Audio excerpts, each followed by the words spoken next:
2013-14కు సంబంధించి scale of finance అప్పట్లో 24,000గా వరి పంటకు అప్పట్లో బ్యాంకర్స్ గవర్నమెంట్ అంతా కలిసి డిసైడ్ చేసింది అధ్యక్ష. మీ రుణమాఫీ పథకం కోసం మీరు స్కేల్ ఆఫ్ ఫైనాన్స్ ను 19,000కి తగ్గించారు. ప్రతి పంటలోనూ తగ్గింపులు చేశారు.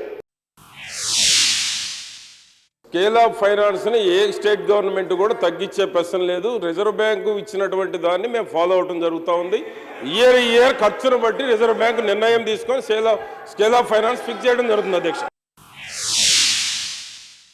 2013-14కు సంబంధించి ఆ రోజు స్కేల్ ఆఫ్ ఫైనాన్స్ డిసైడ్ చేసి దానికి అనుగుణంగానే బ్యాంకులు రైతులకు రుణాలు ఇచ్చారు.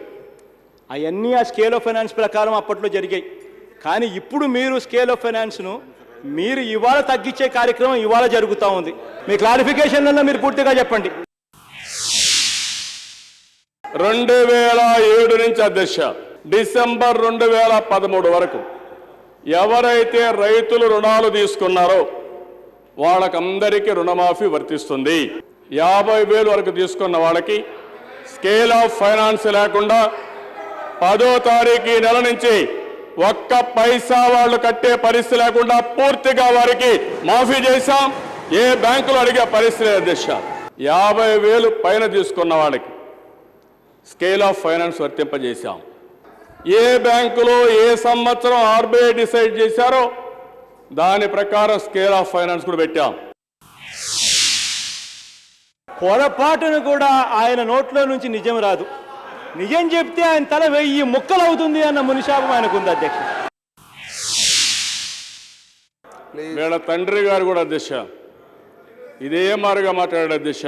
నేను ఆ రోజు కూడా చెప్పాను అధ్యక్ష, రాజశేఖర రెడ్డి గారు గుర్తుపెట్టుకోండి, మైక్ వచ్చిందని ఇష్ట ప్రకారం మాట్లాడొద్దండి, ఇది మంచిది కాదని చెప్పాను అధ్యక్ష.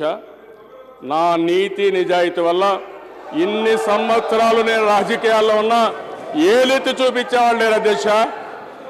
మీ తండ్రి నువ్వు చేసిన పని వల్ల ఈరోజు ఒక దోషిగా సిబిఐ కోర్టులో జైల్లో నిలబడుకునే పరిస్థితికి వచ్చావు. నువ్వు కూడా మాట్లాడబెట్టి అడుగుతున్నా. నేను ప్రజలకు విజ్ఞత ఉంది, చైతన్యం ఉంది, అందుకనే మీకు ఆ స్థానం అప్పచెప్పారు తప్ప ఇంకోటి కాదు. ఆ విషయం మీరు గుర్తుపెట్టుకోవాల్సిన అవసరం ఉంది.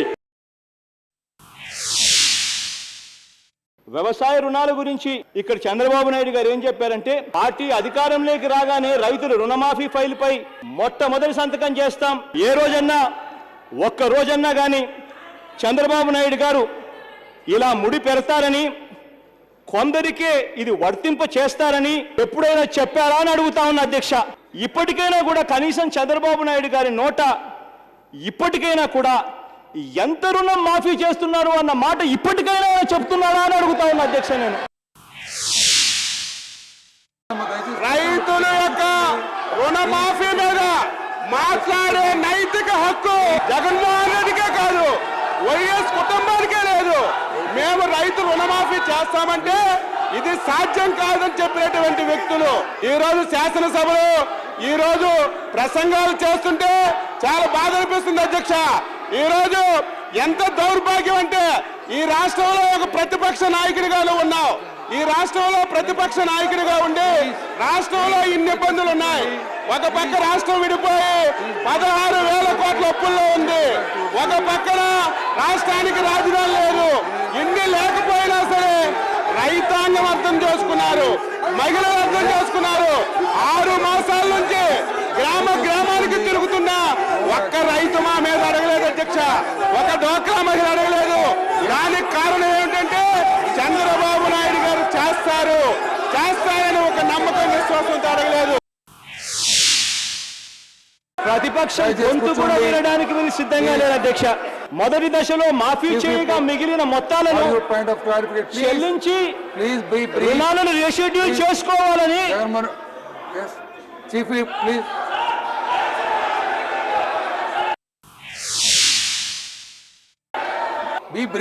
తెలిపే హక్కు ప్రతిపక్ష సభ్యులకు ఉండొచ్చు, కానీ రౌడీలాగా మా దగ్గరకు వచ్చి దున్నపోతులని అసభ్య పదజాలంతో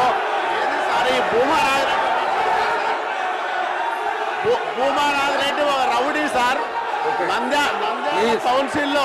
నంద్యాల కౌన్సిల్లో రణరంగానిగా మార్చి ఈడొచ్చి భూమా నాగిరెడ్డి గారు కూడా నీతులు మాట్లాడుతున్నారు సార్. రోజా గారు వచ్చి దున్నపోతాన్ని వ్యాఖ్యానిస్తారు సార్. ఏది సార్ ఇది? ప్రజాస్వామ్యమా, శాసనసభనా, వ్యవస్థనా? వీళ్ళకి సభ్యత తేల్చుకుందామంటారు సార్. వీళ్ళు రౌడీలా శాసనసభ్యులా సార్?